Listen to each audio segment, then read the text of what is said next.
veux construire un losange POUR tel que UP égale 3,6 cm et OR égale 2,2 cm. La première chose à faire est de commencer par faire un schéma à main levée.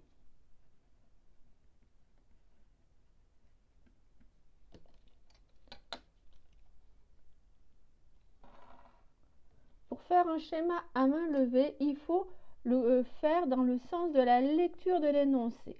Donc je vais commencer par construire un losange. Je fais mon schéma assez grand. Un losange, c'est un quadrilatère qui a ses quatre côtés de même longueur. Voilà, à main levée. Donc construire un losange, ça s'est fait POUR. Donc de suite, je le nomme POUR. POUR. Je suis bien les côtés. Donc j'en suis là, tel que UP égale 3,6 cm. Donc je trace UP et la distance de UAP, c'est 3,6 cm. Donc je viens de tracer une diagonale. Et OR égale 2,2 cm. Donc je trace le segment OR. Et je marque que de O jusqu'à R,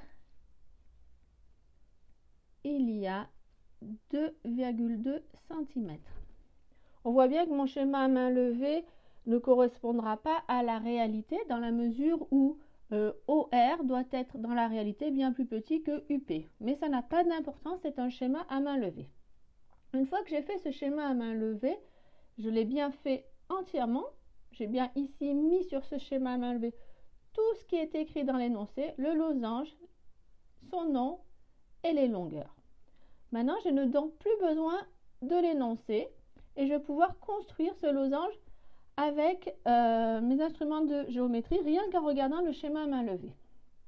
Pour cela, il faut que j'utilise les propriétés des diagonales, puisque je connais les deux longueurs des diagonales de mon triangle, de mon losange. Je sais que dans un losange, les diagonales sont perpendiculaires et qu'elles se coupent en leur milieu.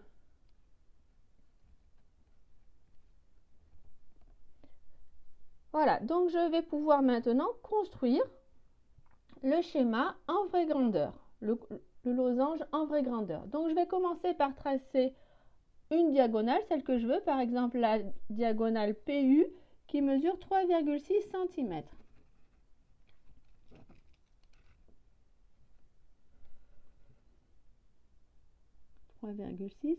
Et de suite, je nomme PU. Ensuite, je sais que la deuxième diagonale, la diagonale OR, passe par le milieu de PU. Donc, je fais 3,6 divisé par 2, la moitié de 3,6, c'est 1,8. Donc, je fais une petite marque à 1,8 ici. Et donc, j'ai donc le milieu du segment PU. Puis, je prends mon équerre pour faire la perpendiculaire au segment PU passant par le milieu du segment PU.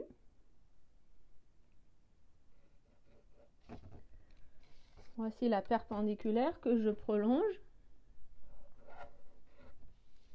Je marque le codage. Et je sais que de haut jusqu'à ce point-là, c'est la moitié de 2,2 cm, donc 1,1 cm. Donc je mesure de part et d'autre 1,1 cm. Je n'oublie pas de nommer O et R. Puis je trace le losange POUR.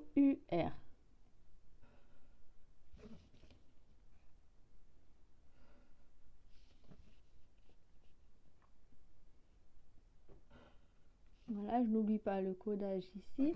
On voit bien que ce losange ne ressemble pas vraiment à celui-ci, normal, puisque les dimensions n'étaient pas respectées.